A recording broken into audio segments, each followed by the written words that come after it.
Nah, sekarang saya mau lanjutkan pembahasan tentang tayamum dari perspektif tafsir Al-Quran.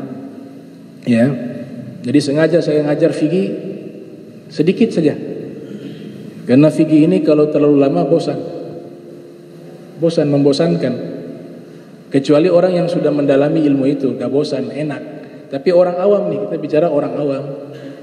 Kalau orang-orang yang sudah cinta sama kitab, semua enak, mau fikih, mau tafsir. Nah, makanya kita selingi dengan pembahasan-pembahasan yang lainnya. Jadi perlu diingat, ada satu surat namanya surat Toha.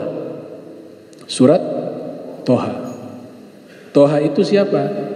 Nabi Muhammad. Toha itu Nabi Muhammad sallallahu alaihi wasallam. Al-Imam Al-Qadi Iyad dalam kitab Asy-Syifa li Hugugil Mustafa, di dalam kitab tersebut beliau mengatakan Toha artinya ya habibi. Toha artinya ya habibi, wahai kekasihku. Yang dimaksud di situ Nabi Muhammad sallallahu alaihi wasallam. Surat Toha ayat, kalau tidak salah, ayat 55.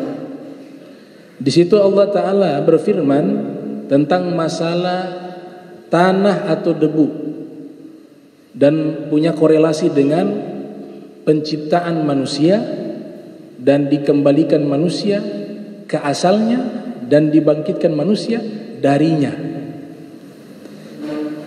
Ini ayat juga dianjurkan dibaca ketika mau memasukkan jenazah ke dalam kubur. Minha khalaqnakum wa fiha nu'idukum wa minha nukhrijukum taratan ukhra. Kita bahas satu persatu di tafsir ayat ini. Yang pertama, minha. Ha di situ kembali kepada tanah, turab. Turab bisa diartikan tanah, bisa diartikan debu, itu disebut dengan turab. Jamaknya apa? Atribah. Jamak taksirnya atribah, debu-debu. Minha, dari tanah. Minha, dari tanah. Khalaqnakum, kami menciptakan kalian. Kalian di situ siapa? Manusia. Kum, manusia. Kami di sini siapa? Allah. Lah Allah satu kok pakai kata kami? Allah Maha Tunggal, tapi disebut pakai kata kami. Kami banyak. Nah, itu dibahas di dalam kitab-kitab tafsir. Ketika Allah menyebutkan dengan kata kami tapi menunjukkan zatnya, itu maknanya yang pertama, Allah Maha Tunggal tapi memiliki banyak asma dan sifat. Allah punya asma banyak, yang disebutkan dalam hadis 99. Innalillahi tis'atan wa tis'ina isma man ahsaha dakhalal jannah. Sesungguhnya Allah memiliki 99 nama. Siapa yang menghafalnya masuk ke dalam surga. Jadi jamaknya itu, kaminya di situ mewakili nama-nama Allah yang begitu banyak dan sifat-sifat Allah yang begitu banyak. Itu makna pertama. Makanya Imam Al-Baihaqi yang lahir tahun 384 Hijriah menulis kitab berjudul Kitabul Asma'i was Sifat. Kitab tentang nama-nama Allah dan sifat-sifat Allah. Makna kedua, Allah ingin mengagungkan dirinya. Mengagungkan dirinya. Jadi boleh kita berdoa sendiri menggunakan kata kami, boleh. Artinya apa? Menunjukkan kemuliaan kita sebagai hamba Allah. Allah layak menyebut dirinya yang maha agung, yang maha mulia.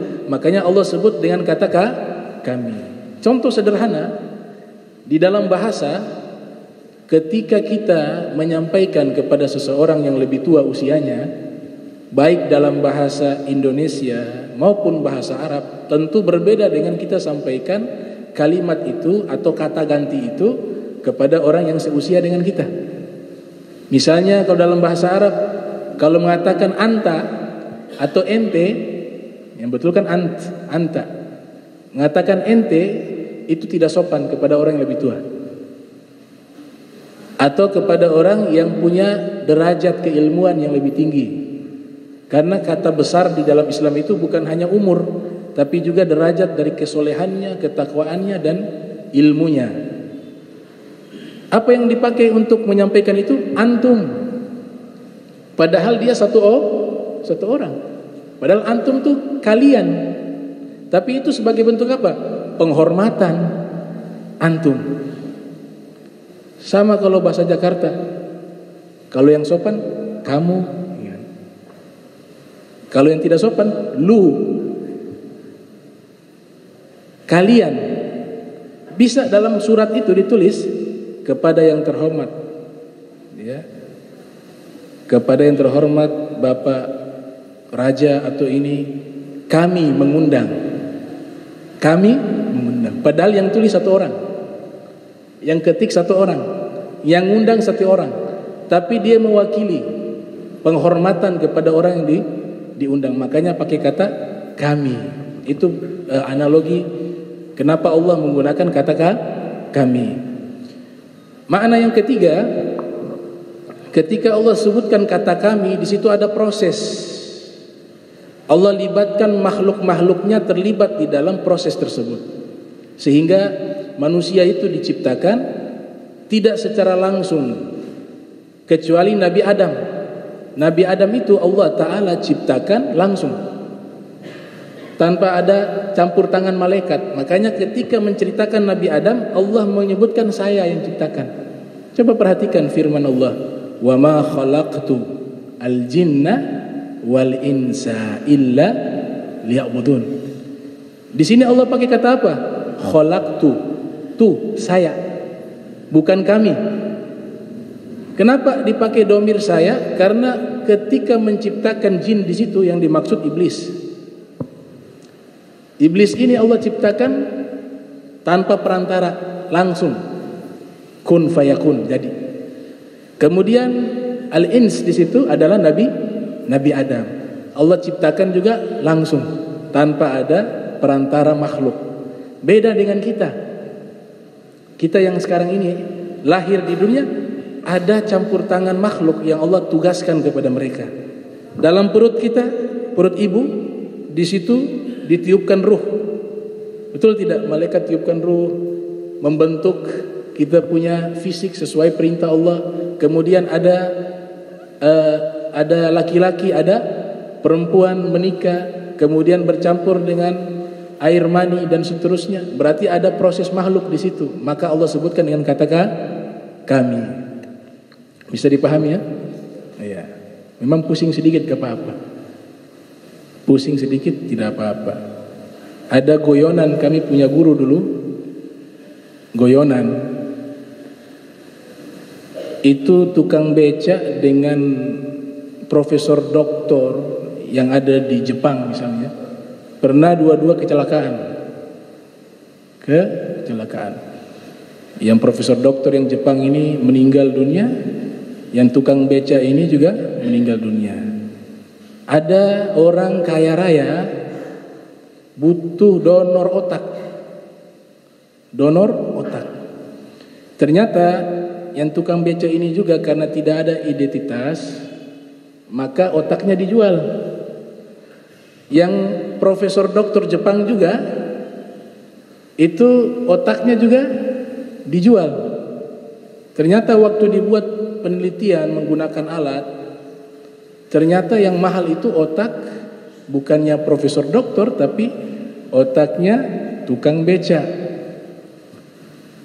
Otaknya tukang beca.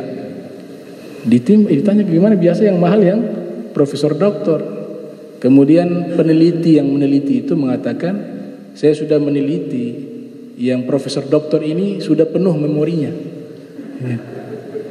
Sudah penuh karena kerjaannya mikir setiap hari.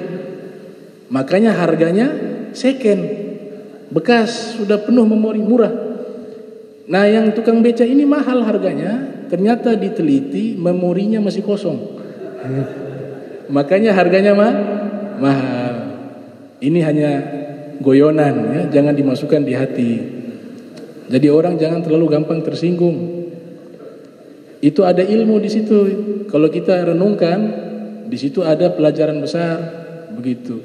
Jadi berpikir itu ibadah tertinggi.